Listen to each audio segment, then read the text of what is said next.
Alrighty guys, welcome back to another one. Today we are replicating as close as we can anyway. Remington's factory 12 pellet single lot buck load, 1275 FPS, 2 3/4 inch shell. I have a shell right here broken down, opened it up with a pair of pliers, pulled all the components out, seen exactly how it was made, and I have pretty much the same components. So let's duplicate it. So what's in here? Here's the hull. Again, I opened it up with a pair of needle nose pliers. But we have a powder that looks pretty similar to Alliance steel. Same color and same size flakes, but it's probably not Alliance steel.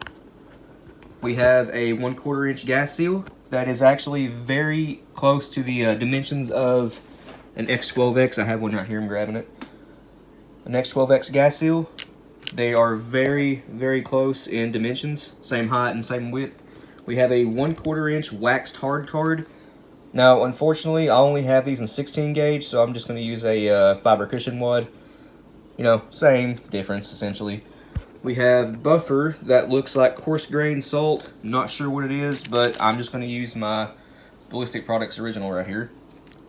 And we have 12 pellets of 31 caliber single lot buckshot. And that's all that is in that shell right there. Let's throw this Remington shell back together real quick. I'm just going to pour the powder in my hand. I'm not going to measure it because, you know, who knows what powder it actually is. Get it back into the hull. This is Remington's factory gas seal. It looks pretty cool. It's got clear and green. Like I said, it just looks really cool. And it has a hole in it right here where I, got it out with a screw. But that's not going to affect anything.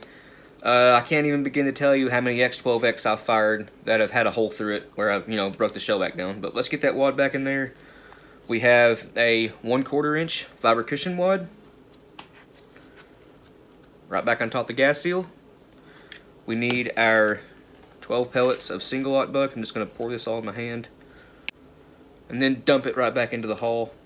Not even going to, stack the pellets. They'll arrange themselves. When I opened this shell up, there was a literal pile of buffer laying right on top of the pellets.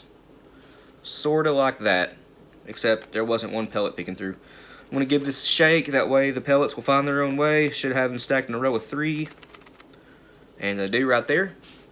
Go ahead and crimp that. 6-point, back station and reload all. You want the point facing you. There's the pre-crimp.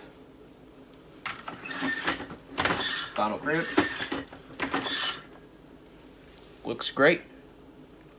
So how am I going to duplicate Remington's factory load? Well, I've got a green, brand new primed 3-inch Shadite hull. I need to trim it down to 2 3/4.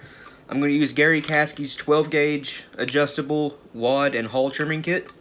I don't know if you guys can hear that, but the wind's blowing pretty strong. It's pretty cold here right now. 5 degrees Fahrenheit outside, 15 degrees Celsius. With the wind chill, it's negative 25 degrees Celsius outside. Feels like negative 14 degrees Fahrenheit. But anyway, moving on. What you want to do here is, this is adjustable, by the way. It's a hull trimmer. Work your way slowly down until you end up with 2 3/4 inches. I'm taking off probably 2/16 right here. And then turning it down just a little bit more to clean up the hull. We'll get rid of the slight ragged edge, and you end up with a very clean cut. Oops, just like that. Now, I'm going to measure that side by side with this 2 3/4 inch hull right here, and see if they're identical. And the green hull is ever so slightly longer, so give it another turn. Gave it a little bit more. Let's see what it does this time.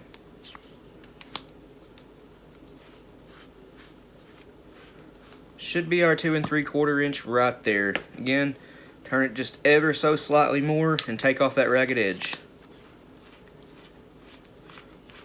And we should end up with a very nice clean edge. Should be 2 3/4 inches now too. And it is. We have a nice 2 3/4 inch hull now out of that 3-inch green hull. So the powder charge I'm using is 37 grains of Blue Dot. If you're using something like a Gun Club AA STS Nitro 27, a tapered hull, you need 35.5 grains of blue dot right here to get the 1275 FPS, but in a straight wall, you need 37 grains, 1.5 grains more due to the larger internal diameter of the hull. Again, that is 37 grains of blue dot. Alright, right there's our 37. Let's double check that and make sure it's 37. Sure is. Blue dot is an awesome powder, guys. I spent over 2 years looking for this stuff, finally found it. Okay, so on top of the powder, we need an X12X gas seal. Just like that. And 1/4 inch fiber cushion wad, felt wad, or waxed hard card. Now, as I mentioned earlier, all I have is fiber cushion wads, so I'm tearing off half of this. These are 1/2 inch 10 gauge fiber cushion wads, so they'll squeeze down just fine for the little bit smaller 12 gauge shell. Just put it in there sideways, push it down with your finger, and then use a wad tamper or your press to, you know, conform it to the inside of the hull. Looks just like that. Fit just fine. Now, one more thing you need that's not in the Remington load, and this is strictly because of the powder they used, was something along the lines of Alliance steel, which is not very dense and takes up a lot of room in the hull. Way more room than Blue Dot does, and Blue Dot takes up quite a bit of room too. But you need a 12 gauge Nitro Card, just 1/70,000th slice of it, right on top of that to bring up the stack height just a little bit, again due to the powder Remington used taking up quite a bit more room than this Blue Dot powder did. On top of the Nitro Card, you need 12 pellets of 31 caliber single-aught buckshot. Mine are hard cast, tumbled, and polished. I cast them myself. These stack by threes in here. Just drop them straight in, give it a shake. They will find their own way, and we have them stacked by threes. You can use buffer, just like Remington does, or you can totally skip it. It does not matter, but buffer will help with longer range shots, will help with patterns, I should say, especially at extended ranges.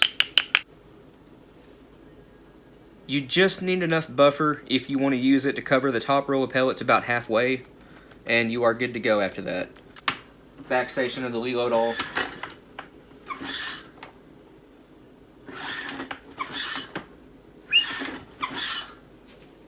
Here's the pre-crimp. Looks nice and good. And here is our final crimp. Very, very nice looking load. Pretty much identical to Remington's factory crimp. Pretty good and deep set. It's not tapered, but it don't really need to be. So guys, that's really, you know, all it is. Pretty simple, pretty quick to put together a duplicate of Remington's factory load. You can do this with 9 pellet double-aught buck load, the 8 pellet triple-aught buck load, and just adjust your fiber cushion height accordingly. Jar of 60 cal round ball sitting here.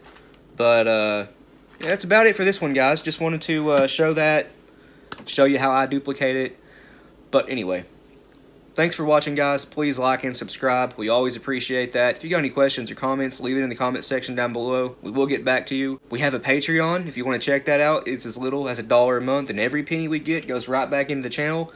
I will leave a link to that in the description below. We also have an Instagram. If you want to go check that out, it's at the Shotgun Scientists. We post behind the scenes stuff and, you know, previews for upcoming content, things like that, some other cool stuff. I'll leave a link to that in the description below as well. But anyway, you guys take it easy. We will see you in the next one.